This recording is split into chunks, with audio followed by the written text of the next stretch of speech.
Hello বন্ধুরা, আমি তোমাদের ছোট্ট সাম্য বলছি আমার বই পেজ থেকে।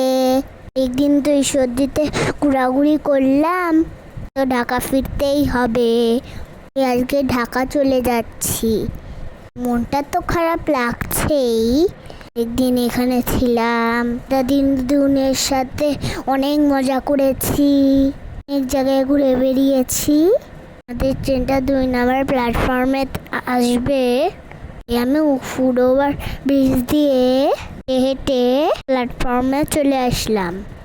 আজকে স্টেশনে ভিড় বেশি ছিল না, মানুষজন তো ঈদের আগেই যার মতো যার যার জায়গায় চলে গেছে, তাই মোটামুটি ফাঁকাই ছিল। এখানে একজন দাঁড়িয়ে দাঁড়িয়ে অ্যানাউন্সমেন্ট ছিল যে এখনই ট্রেনটি স্টেশনে প্রবেশ করবে। কিছুক্ষণের মধ্যে ট্রেনটি স্টেশনে ঢুকে পড়ল। আমিও দাঁড়িয়ে দাঁড়িয়ে দেখছিলাম আমাদের বগিটা কোথায় থামে। তারপর ট্রেন থামলো, আমি আস্তে করে ট্রেনে উঠে আমার সিটে বসলাম।